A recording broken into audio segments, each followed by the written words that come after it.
Songpon TV. Hi and welcome to this episode of Songpon TV. We're up to episode 6 today and I'm going to be your host. My name is Ruth Searle and we're going to be taking a look at a special tip for the piano and also a free lesson as well, so stay tuned. And remember, Songpon TV is brought to you by the fabulous folks over at songpon.com, which is the new, fun, exciting way to learn your favourite songs. So to visit that site, all you have to do is go to www.songpon.com and go from there. Your favourite song journey begins. Okay, so our tip for today, we're going to take a look at using the correct hand position. Now, this is something that people often skip when they're beginning learning the piano because you want to get straight into learning all those songs and the reasons why you're learning the piano. But it is really important to keep a correct hand technique, or else you're going to start looking at getting strain in your hands and your wrists if you're not doing it properly. So what you need to look at when you're playing is to make sure that you're playing with your arm is leading your hand wherever you go. So if you notice, I'm not going to play anything right now, but we can pretend that my hand is playing keys and my arm is leading it. Wherever it goes, you're almost leading it with your elbow. You don't want to do chicken wings, but you do want to make sure that your arm is doing all the work, not your wrist. So if I keep the wrong way to do it is keeping my elbow here at my side and my wrist is going like this. And my hand is doing all the work, and that's how you start to get strain in it, and it actually makes it harder to reach some of the notes because I can't really go further up the keyboard. So you really want to use your whole arm and you're leading it. If you watch any kind of concert pianist, they're very much leading with their whole arm. So that's the tip for today, so that you can avoid any kind of strain injury and also have that proper technique when you're playing the piano. Now we're going to go into the lesson for today, and that is having a look at a technique you can use to start learning songs by ear. And now this is something that a lot of people want to do, and the reason why a lot of people go to Songpon in the first place is because they want to learn their favourite songs. And I'm kind of giving away a bit of an industry insider tip here, which is a bit naughty of me, but I think you deserve it. We're going to take a look at listening to the bass notes of a song. And now this is something that I recommend as the first step if you're trying to work out a song that you want to learn, is listening to the bass notes.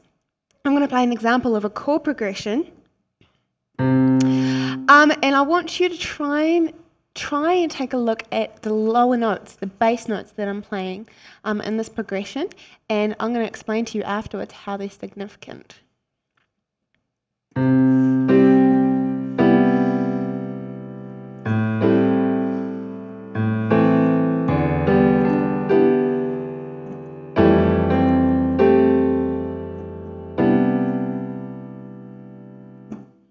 Now that was kind of a jazz ballady style. I didn't know what I was going to play then until I actually played it. But that was quite a simple progression in terms of the bass notes. And you may have noticed, I'll play it again, and this time I'm going to point out the bass notes that I'm playing. At this stage, I don't recommend you look at my fingers so much. I just want you to be able to hum the bass line. So I'll do that again. That's the first bass note.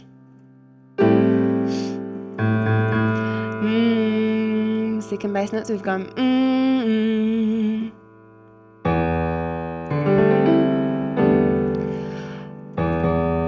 So that's pretty low for me, but ooh, I can sing up. And then the next bass note. Ooh. So we've gone.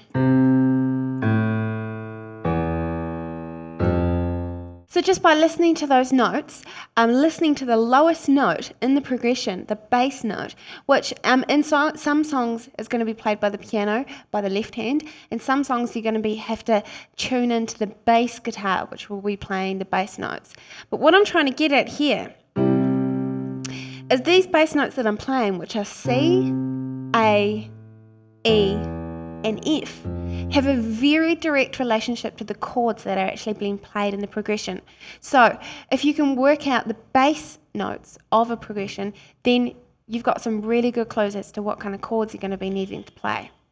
So if we start with the first chord that I was playing, with our C bass note, I'm actually playing, the chord is a C major 7. So the C is very important to that chord. It's actually the root note of the chord. The next chord, same thing. I'm playing an A minor 7 with A in the bass. So knowing that that bass note was A was very important to that chord because it's actually the root note again. Same with the next chord. Our root note is E and the chord is an E minor 7. So the E is the root note of the chord again. And the same thing with our last chord, which is the F major 7, and with our F in the bass note. So simply by listening to the lowest notes that you can hear in the chord, C, A, E, F in this example, that is telling us directly what the root notes of each chord are. So if you know the root notes, you can very easily work out the rest of the chord. So that's my tip for learning to play by ear. If you do find it difficult trying to listen, especially in a song, if it's a ballad or something like that, the bass isn't normally very high in the mix, so it's not easy to pick out just with your ear. What you can do is mess around with the equalizer on your stereo or computer or whatever you're listening through the song, and turn up the bass frequencies, the lower frequencies, with your EQ, and that will help you to listen to the bass part a bit easier. It's a little bit of a cheats way, but it works just as well. So have fun with that. Try and work out the bass lines to some of your favourite songs, and then you can go over to Song Pond and learn the rest of the song. And I hope you've enjoyed this lesson. Remember that Song Pond is completely viewer-based. Everything I'm teaching here has been requested by you guys, and I'm really enjoying reading through the emails and seeing some of your guys' suggestions, and I'm really looking forward to getting into some of those.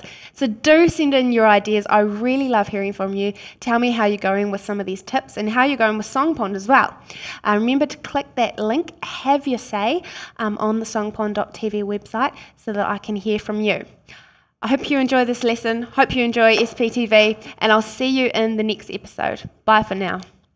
SPTV, proudly brought to you by songpond.com, where you learn to play your favorite songs.